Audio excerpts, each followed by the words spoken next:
It started with the sound of steel on wood, a loud grinding crunch, the kind you hear when something's being torn apart. By the time I sprinted outside, my sister was screaming from the front porch. She couldn't get down because the ramp she relied on every day was being demolished right in front of her. A yellow rental bulldozer, complete with two smug HOA enforcers in reflective vests, was chewing through the wooden platform like it was debris. Except it wasn't debris. It was her independence. It was her dignity. Hey, I roared, running down the walkway. What the hell do you think you're doing? The man operating the bulldozer, bald, mirrored sunglasses, clipboard resting on the dash, barely looked at me. The other one, a wiry guy with a patchy beard and oversized HOA badge around his neck, didn't flinch. This structure violates HOA aesthetic compliance, he said flatly, like he was quoting from a script. That's a wheelchair ramp, I shouted. He nodded, dispassionate. It wasn't approved. No formal request filed, no elevation plans submitted. It's considered a non-permitted construction. You didn't even notify us. We did. Certified mail. 2 weeks ago. I pulled out my phone, checked our records. Nothing, no letter, no email, no notice on the door, just bulldozer blades and sawdust. My sister Danica was still on the porch, clutching the rail, wide-eyed, furious, but helpless. She'd been in a wheelchair for 10 years. This house, a modest, single-story suburban home with a wraparound yard, was designed for accessibility. And that ramp, it was custom-built, discreet, blended beautifully with the porch. Passed every city inspection, but apparently, not the HOA's taste. I'm calling the cops, I snapped. Clipboard guy laughed. They can't override a civic enforcement order. It's on file. You're trespassing. This is HOA property. No, I said, my voice dropping. This is state jurisdiction. That ramp was funded in part by a state mobility grant. You're interfering with ADA compliance? That got him. His smile faltered. I turned to Danica. You okay? She nodded, shaking, but her voice was calm. Too calm. I need my phone. Why? I asked. She looked down at the rubble, then at the men, then back at me. Because I'm done letting people like this treat us like we're invisible. She scrolled briefly, tapped a contact, and brought the phone to her ear. Lisa, she said. Yeah, go ahead, make the call. She hung up. I didn't ask who she called, because I knew, and soon, they would too. Flashback 3 weeks earlier, the ramp had been there for 4 years without complaint. It was beautifully built wood slats with iron reinforcement, matching the trim of the house, ADA compliant, blended into the porch like it was part of the original blueprint. We'd gone through all proper channels. City permits, contractor licensing, inspection, everything was above board. But when the HOA changed leadership, things got weird. They started targeting non-uniform structures. First it was solar lights, then planters. Then a neighbor got fined for using off-white shutters. Then came a letter addressed to resident. Visible mobility structures must receive prior approval per aesthetic policy. For C, we thought it was a mistake. It wasn't. Danica is tough. She doesn't complain. She rolled through her campaigns, public appearances, and press events in a power chair like it was a throne. The kind of woman who shakes hands harder than the men who try to ignore her. The kind of woman who made a name for herself as the governor who didn't blink, not in the face of lobbyists, protesters, or even a car crash that shattered her spine. She was used to people underestimating her, but even I didn't expect her to go quiet after the HOA's bulldozer stunt. Not angry, not panicked. Strategic like a lion pulling back before the pounce. That afternoon, by the time news of the demolition spread, neighbors were already gathered around our driveway. What the hell happened? Someone whispered. Did you guys get approval? I heard the HOA's president is trying to make an example out of her. I thought that ramp was legal. Danica sat on the porch, arms crossed, face unreadable. Then she spoke. Not to them, to everyone. I've spent years watching people abuse small power like it's a throne, she said, voice loud, clear, cold. This isn't about a ramp. It's about the lie that civility means submission. She paused. They want to make me an example. She leaned forward. Then let's give them a lesson they'll never forget. She opened her iPad and started typing. When I peeked over her shoulder, I saw the document she was drafting. Subject line, Emergency Audit Directive. HOA District 14 at the bottom. Governor Danica Rowe, Office of Infrastructure and Civic Funding. Bypass public review. I looked up at her. You're pulling rank? She smiled. No, I'm enforcing the law. Something they forgot was still above them. Before the wheelchair, there was the mountain.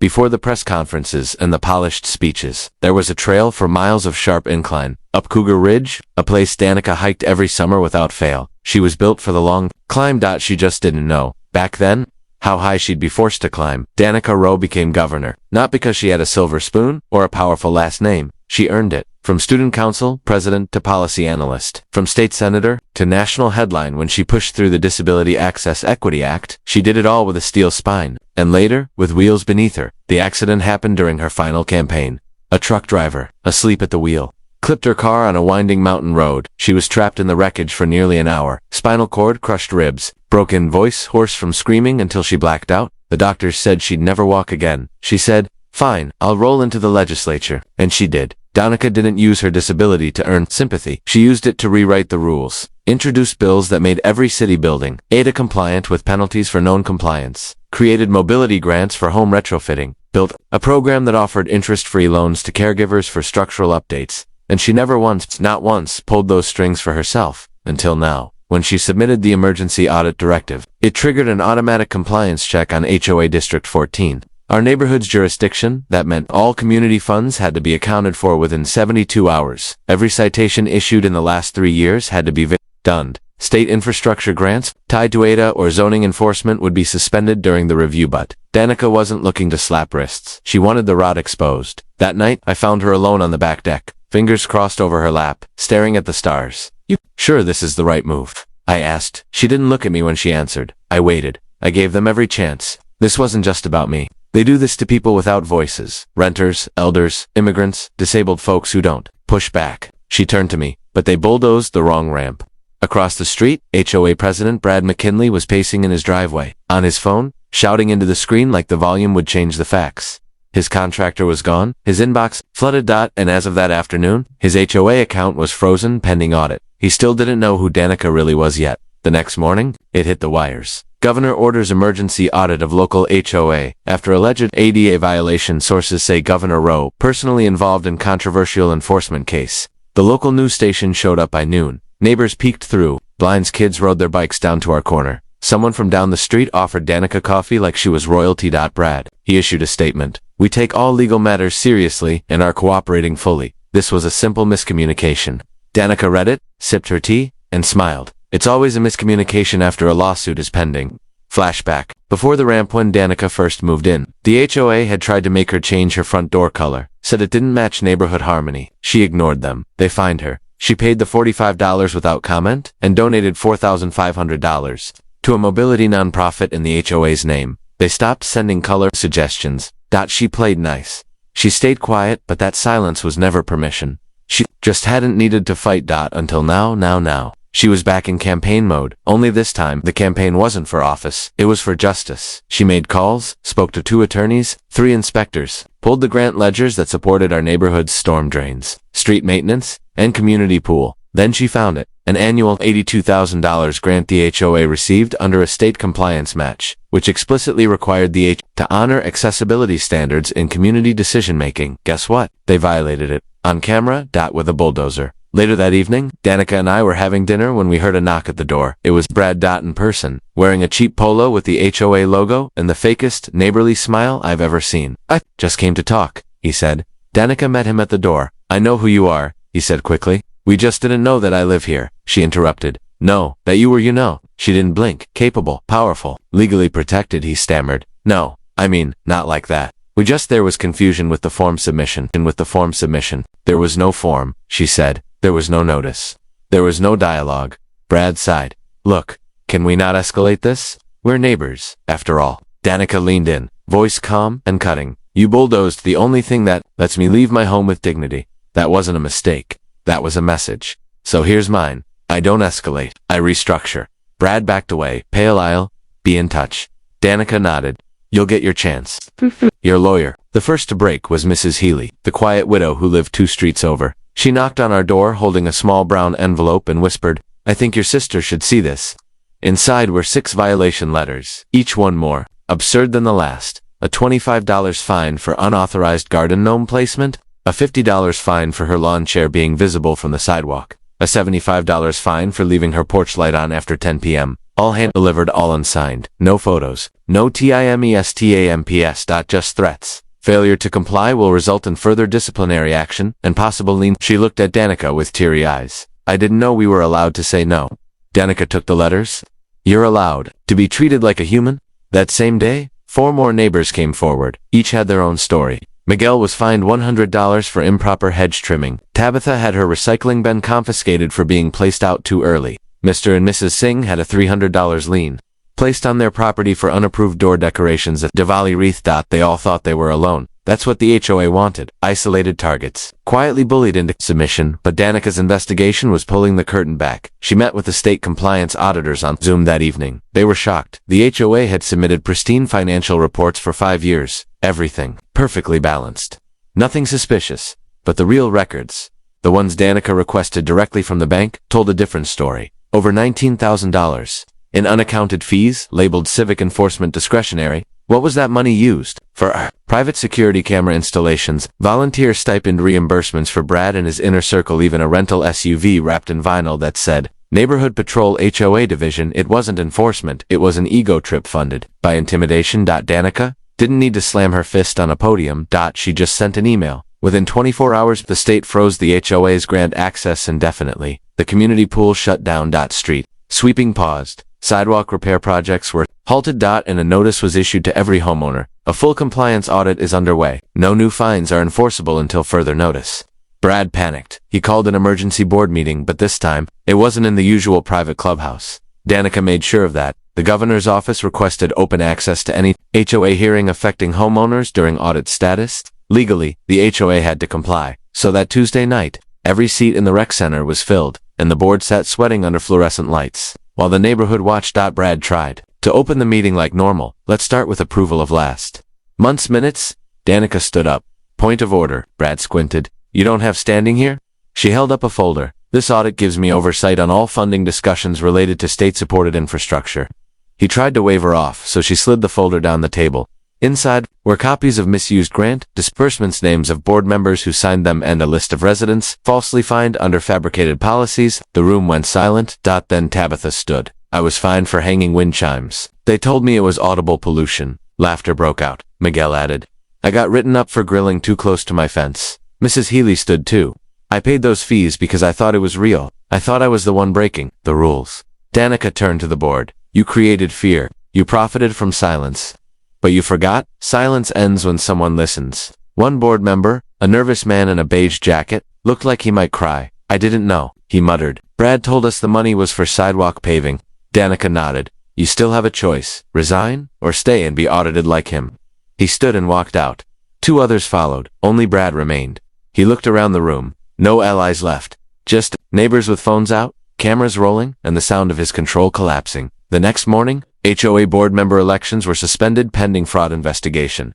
Danica received a call from the Office of the State Attorney General. They were opening a probe into potential civil rights violations under ADA and housing fairness laws. Brett, he lawyered up. Too late. Outside our house, someone had left a small handwritten sign. Thank you for standing up.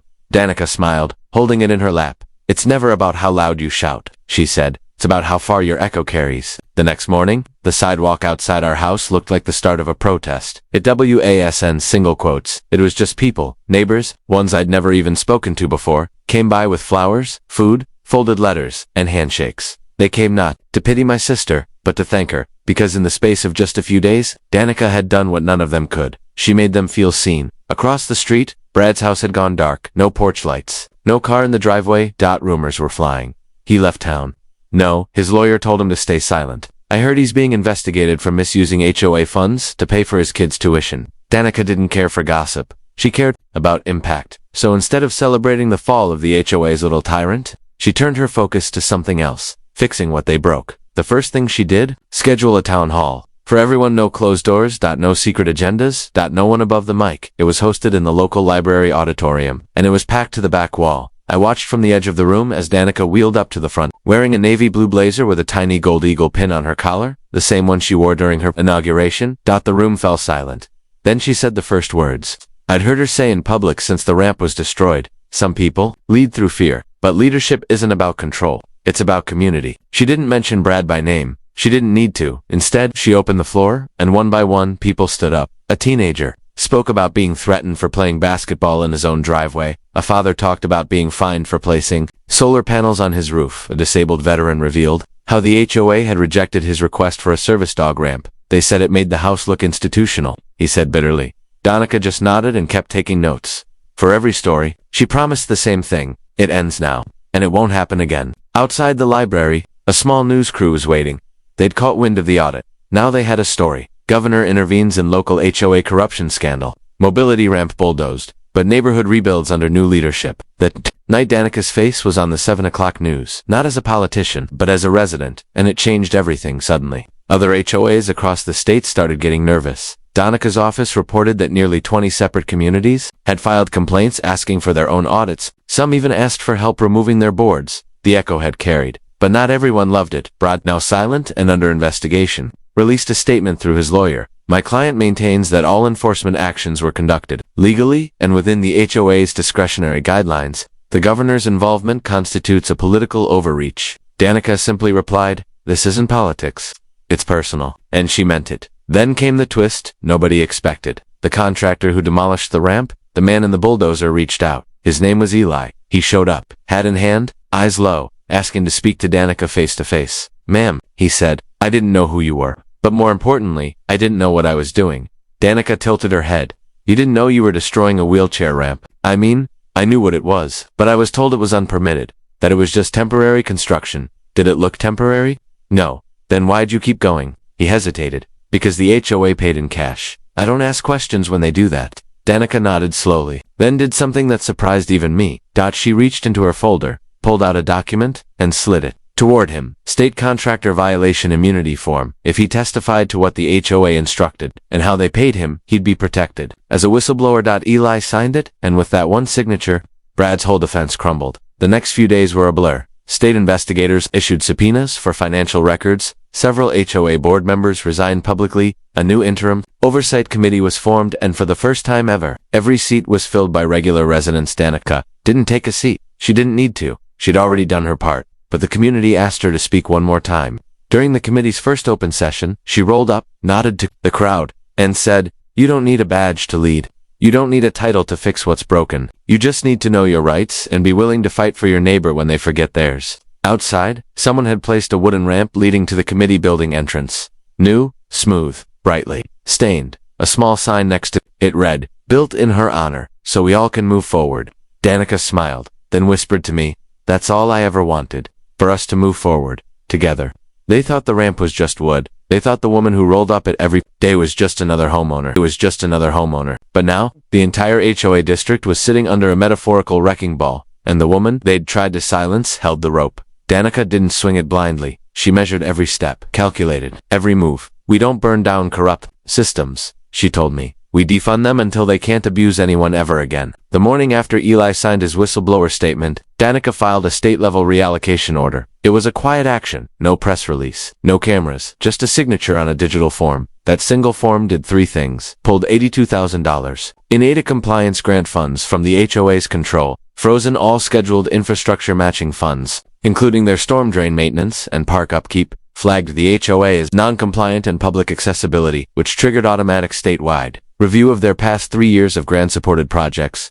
Within 24 hours, the HOA's office got a visit from 2 auditors and a compliance officer. They weren't smiling. They weren't asking politely. They came with clipboards and body cams and left with boxes of financial documents. The neighborhood started noticing. Immediately. The park locked, maintenance postponed, sidewalk upgrades suspended, the contractor's check bounced, weekly trash services for communal dumpsters delayed indefinitely. Brad, silent and under investigation, issued another message through his lawyer. Due to temporary funding limitations, the HOA will be suspending non-critical operations until further notice. But everyone knew. The lights weren't off because of budgeting. They were off because Danica unplugged the machine, and it wasn't revenge. It was justice. "I'm not punishing the residents," Danica explained during a radio interview, "protecting them from a system that weaponized its budget to enforce discrimination. If their leadership misused the money, they can't be trusted to manage more of it." The response? Overwhelming support. Callers flooded in. About time, someone in power stood up for the little guy. "She just proved we're not powerless. I'd vote for her twice if I could." Behind the scenes, more testimony poured in. Eli, the contractor, gave a detailed account of how the HOA board had hired him off record debt, demanded cash-only jobs, and even offered bonuses for rapid removals. Another former board member, the quiet one who resigned early, submitted a sworn affidavit detailing fake citations issued to problem homes. And get this. A homeowner from 3 blocks over provided video proof of Brad bragging about using fine revenue to pay for security upgrades, which were actually private cameras pointed at specific driveways. They weren't securing the community, they were spying on it. With the funding gone, the power flipped overnight. Residents started organizing independent committees. One for accessibility upgrades, one for budget transparency, one for reviewing every past citation and issuing refunds where necessary. Danica didn't lead any of them. She just watched them grow. Power doesn't belong in a title, she said. It belongs in the hands of people who give a damn. But Brad wasn't done. Not yet. On a Thursday morning, Danica received an envelope marked urgent legal notice. Inside, a personal lawsuit claiming defamation, abuse of authority, and political retaliation. He was suing her. I watched Danica, read the document. She didn't flinch, didn't laugh, didn't curse. She just flipped to the last page and calmly set it down. He's trying to make this about me, she said, but I'm just the one who made it visible. That afternoon, she filed a counterclaim, backed by her official role as governor and the documentation from the state's own audit. The lawsuit, dismissed in 48 hours. The judge called it frivolous, retaliatory, and entirely without merit. Brad's final play, a paper cut that didn't even break skin. That night, something remarkable happened. Danica got a letter, not from the state, not from the HOA, but from a young girl down the street. Crayon handwriting, a folded piece of notebook paper. It said, "My brother uses a wheelchair too. He says your ramp made him feel strong." Danica cried for the first time since the bulldozer, not because of the fight, but because someone that small felt bigger because of her. We sat outside that evening on the rebuilt ramp. Yes, rebuilt. A local carpenter, one who had refused all payment, had finished it in just a day, using donated materials and pure community muscle. "This isn't a ramp anymore," I told her. "It's a monument." She smiled. "It's a warning sign too." By the end of the week, the HOA board was dissolved. A new election was announced with state observers and Danica. She didn't run for anything, but she was asked to do something else.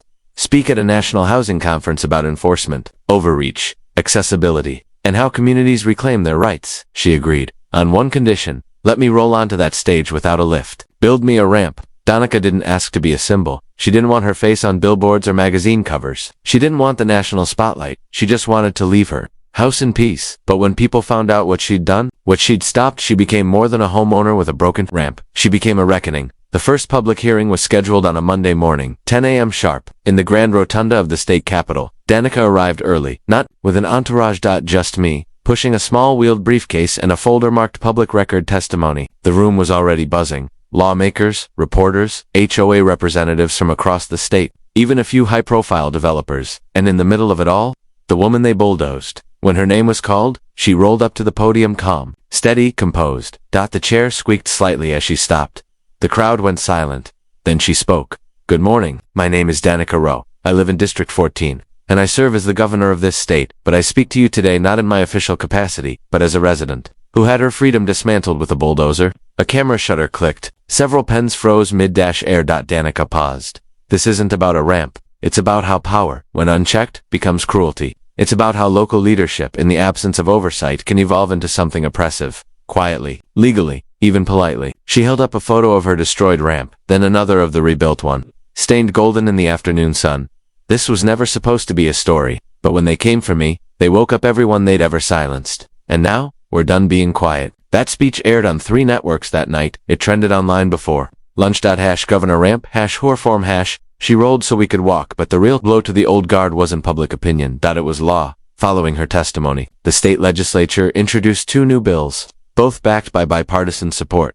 The Accessible Structures Protection Act prohibits any HOA from altering or removing accessibility-related home modifications without court approval. The Financial Transparency Act requires all homeowner associations receiving state funding to publish annual audits and submit to compliance checks. Both bills passed unanimously. Brad. He watched it unfold on the news. From a courtroom lobby, his case was no longer civil, it was criminal. The state attorney general filed charges: fraud, misuse of public funds, retaliatory citation issuance, unauthorized surveillance under residential privacy laws. His bond was posted by a cousin. His lawyer quit after week 1. The man who once controlled a neighborhood with letters and fines was now answering to subpoenas and federal agents.